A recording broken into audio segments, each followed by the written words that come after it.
العالمين وصلى الله وسلم وبارك على المبعوث رحمة للعالمين سيدنا محمد وعلى آله وصحبه أجمعين. أما بعد, dear brothers and sisters in Islam, Assalamu alaikum wa rahmatullahi wa barakatuh, and welcome to this new episode of Women Around the Prophet sallallahu alaihi wa alihi wasallam. Today we will attempt to talk about two of our mothers, two great women whom the Prophet ﷺ lived with and impacted their lives profoundly. The first wife of the Prophet ﷺ is Joyairiya bint Alharith ibn Abi Dirar ibn al-Mustaliq, from the great tribe of Khuza'a. Joyairiya was not her original name. As Ibn Abbas, may Allah be pleased with him and with his father, said that her real name was Barra, and Barra meant pious or righteous. And it was a habit that the Prophet ﷺ would change most names that had self-praise to them. And he used to not like people saying he left righteous or pious when he leaves the house, instead of saying he left Hind or he left Fatima, which is a normal name, because it insinuates that he has left righteousness and piety. And this is why scholars say that it is not recommended to call or to name your daughter as Tuqa or Iman, so that when someone calls and says, is Iman there? And he says, no, there is no Iman. Meaning that it's a double-edged sword that can mean the person is not there, but also it can mean that there is no Iman, there is no Tuqa, there is nothing as such. So the Prophet ﷺ used to change names, bad names into good names, names that imply praising one's self into normal names. So for example, he changed the name of Hazan. One of the companions' name was Hazan, which means difficult. And he said, no, your name is Sahl, easy. So he used to change such names, alayhi salatu wassalam. Now, we don't have a lot about the wives of the Prophet ﷺ. And the books of Seerah only highlights what was important, what had an impact on the life of that mother of the believer, or generally on Seerah itself and the life of the Prophet ﷺ and the lessons that can be learned from it. So what's the story with Joyairiya? Joyairiya was the daughter of Al Harith ibn Abi Dirar.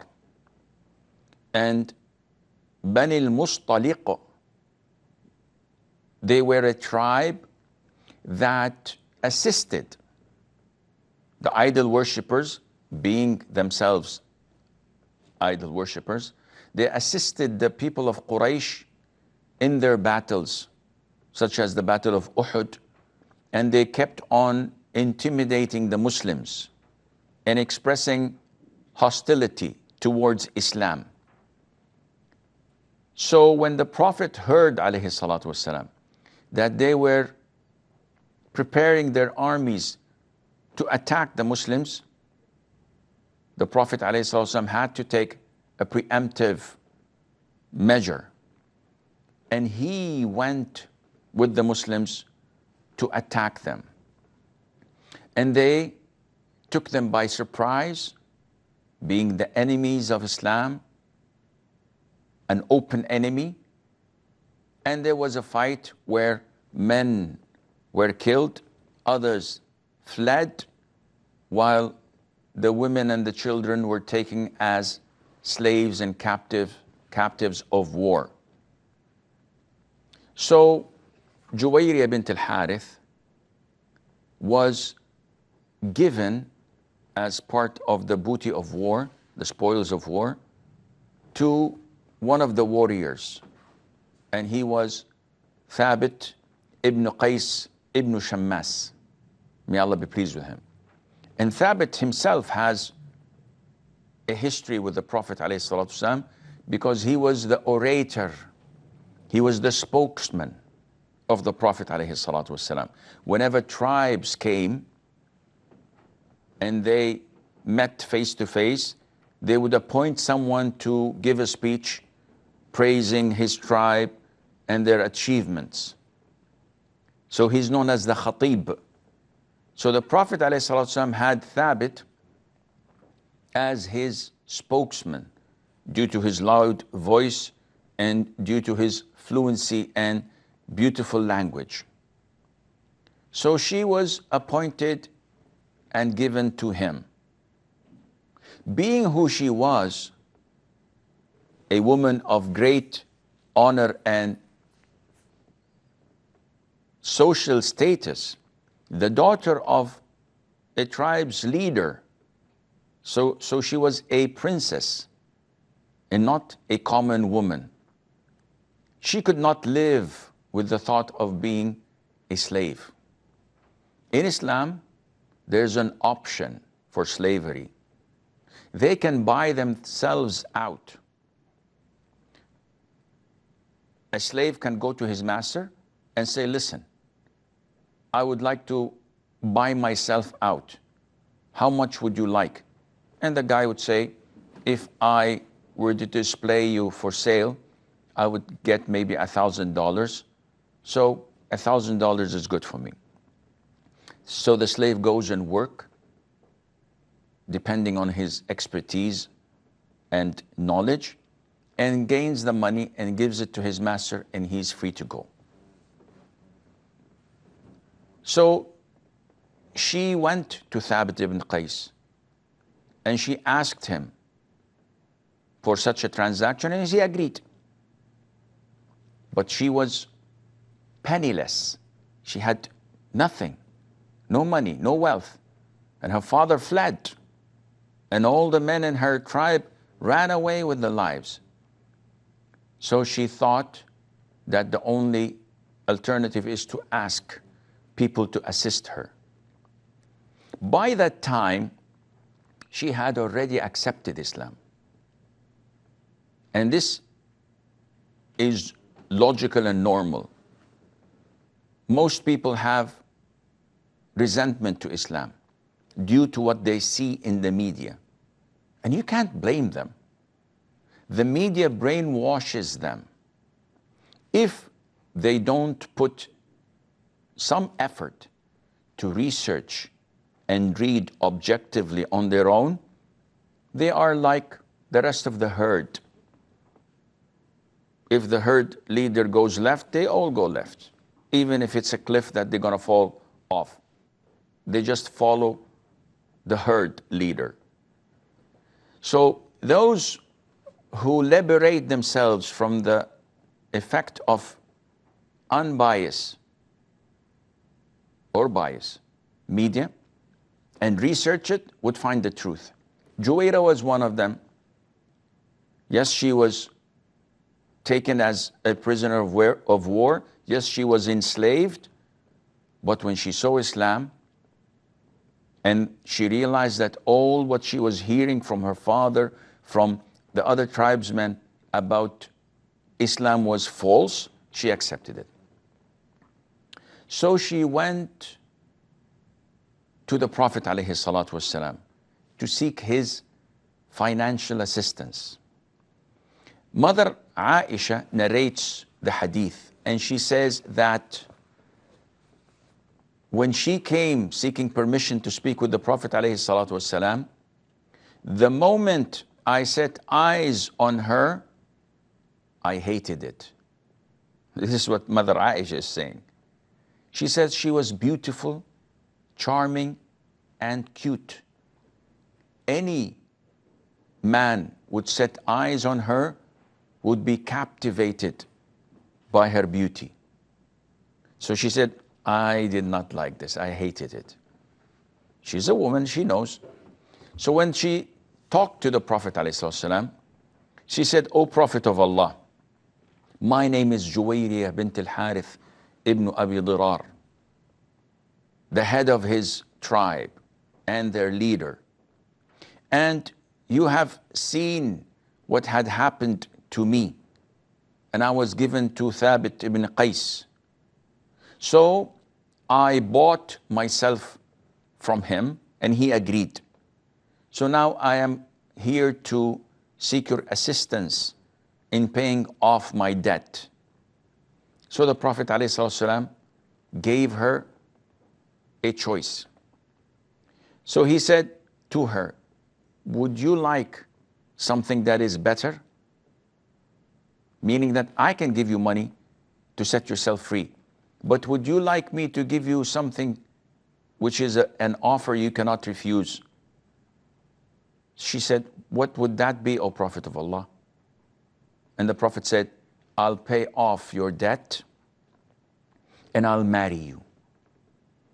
Now, being who she was, the daughter of the leader of her tribe, the princess, and being the one proposing to her is the Prophet of Allah, sallallahu alaihi wasallam, the strongest man in Arabia, a messenger, a prophet from Allah. Who can come close to him? No one. So she immediately on the spot accepted this offer that no one can refuse. And she says, of course, O Prophet of Allah, I would take this offer.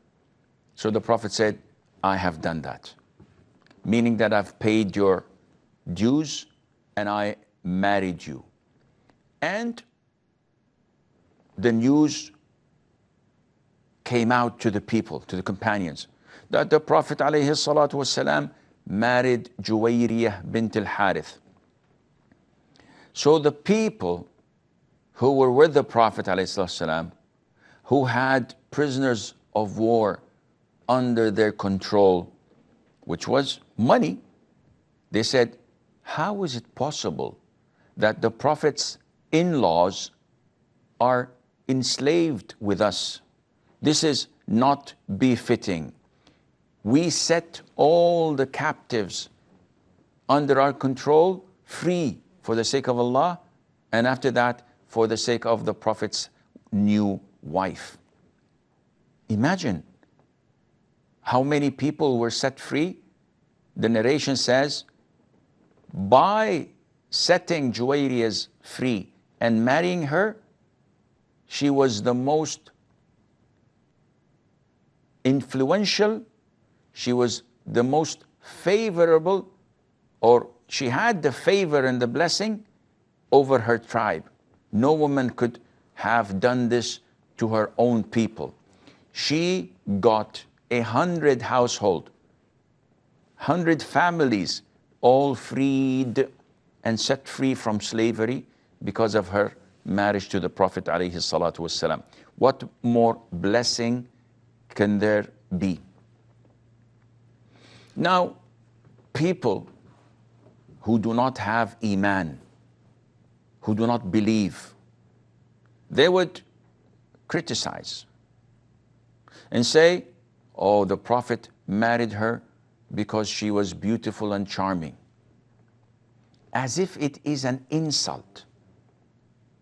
When you as a human being want to eat something, would you eat trash or would you eat a beautiful and tasty meal?